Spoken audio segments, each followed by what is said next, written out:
একদল দুষ্কৃতিকারী বা ডাকাত বলে, তারা দেওয়াল টপকে তাদের এখানে ফ্যাক্টরির যে গেটটা ছিল, মূল গেটটা তারা 24 ঘন্টা খোলা রাখে। এই জন্য ডাকাতদের জন্য একটু সুবিধা হয়েছে।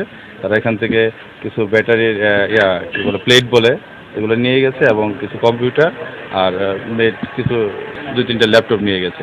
ব্যাটারি ফ্যাক্টরি অর্থাৎ গোডাউন, যে গোডাউনের ভিতরে গতকাল রাতে কিন্তু একদল ডাকাত দল কিন্তু ঢুকে ডাকাতি করে নিয়ে গেছে। সিকিউরিটি গার্ডের সাথে কথা বলে আমরা জানবো কিভাবে সে ডাকাত দল এই ফ্যাক্টরির ভিতরে ঢুকছিল। আসলে 2:30টার পরে, সঠিক টাইম তো বলতে পারবো না। আমি গার্ডে ছিলাম, 3-4 জন ছেলে আর আমাকেও বাঁধে, তাকেও বাঁধে, ভিতরে আরেকজন ছিল, তাকেও খুঁজে নিয়ে বাঁধে 3 জনকে বেঁধে এক জায়গায় রাখে। আর দড়ি দিয়ে পাও, হাত বাড়ছিল পাও। আমরা তো যেখানে আমাদেরকে নিয়ে যে বেঁধে বসে রাখছে সেখান থেকে আমরা কিছু দেখতে পারিনি। এখানকার একজন গণ্যমান্য ব্যক্তি, আমরা তাদের সাথে কথা বলবো। এখানে যে তথ্য দিছে, এখানে প্রায় 6,500 ব্যাটারি হবে এরকম প্লেট, বড় আকারের প্লেট, যেটা হোন্ডায় ব্যবহার হয় গাড়ির।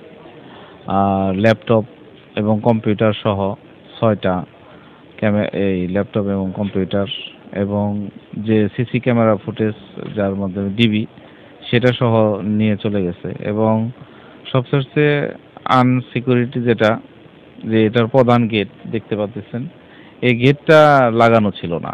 গেটটা লাগানো থাকলে এরকম আসলে দুর্ঘটনা ঘটার কোনো সম্ভাবনাই ছিল না।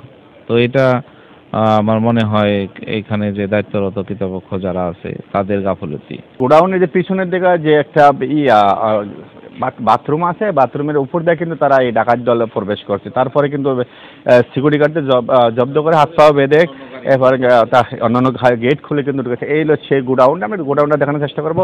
এই কাশিমপুরের ভিতরে কিন্তু বিগত কয়েকদিন অথবা কয়েক মাস অথবা 6-7 মাসের মধ্যে কিন্তু বিভিন্ন জায়গায় ডাকাতি হয়েছে। ডাকাতির আইজও কিন্তু কোথাও আলামত উদ্ধার করতে পারেন, ডাকাতদের অ্যারেস্ট করতে পারেন। এই কাশিমপুরের ভিতরে কিন্তু ডাকাতরা বিভিন্ন সময় ডাকাতি করে থাকে।